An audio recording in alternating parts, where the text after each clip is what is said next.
Comment agir pour protéger l'environnement, pour lutter contre la pollution informatique? Je me suis intéressée à ce sujet. J'ai enquêté sur l'entreprise Microrecycle Coopération. C'est un organisme à but non lucratif qui recycle le matériel informatique usagé et l'envoie dans les pays du Sud, notamment dans les écoles, les communes et autres centres. Un reportage de News Environnement.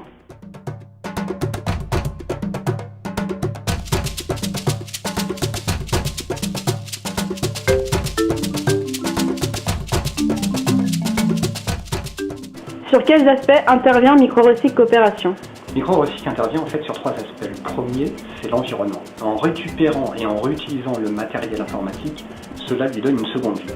Pourquoi une seconde vie? Tout simplement parce que cela demande nettement moins de ressources de redonner une seconde vie à un ordinateur plutôt que de le mettre en pièces pour le recycler. Au final, c'est beaucoup plus écologique puisque cela évite au matériel de finir dans des sites d'enfouissement qui sont humainement et écologiquement inacceptables.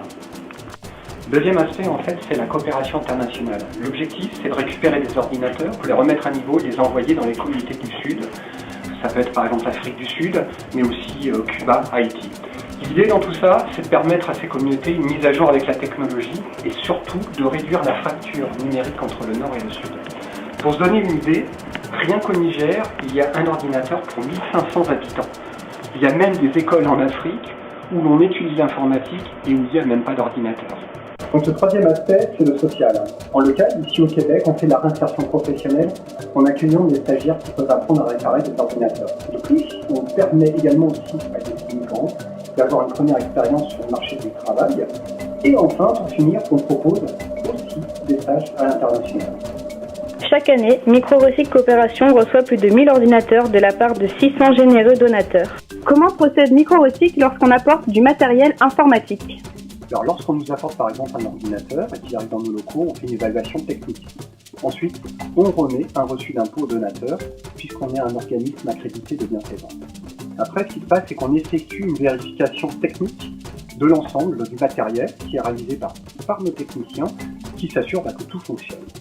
Si tout est OK, on remet à niveau le matériel et on remplace uniquement ce qui est nécessaire.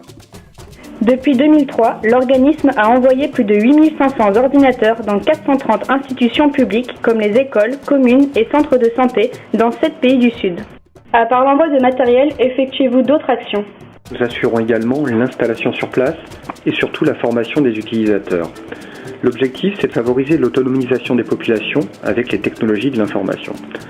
Toutefois, en local, c'est-à-dire ici au Québec, nous menons des actions de sensibilisation à l'informatique responsable.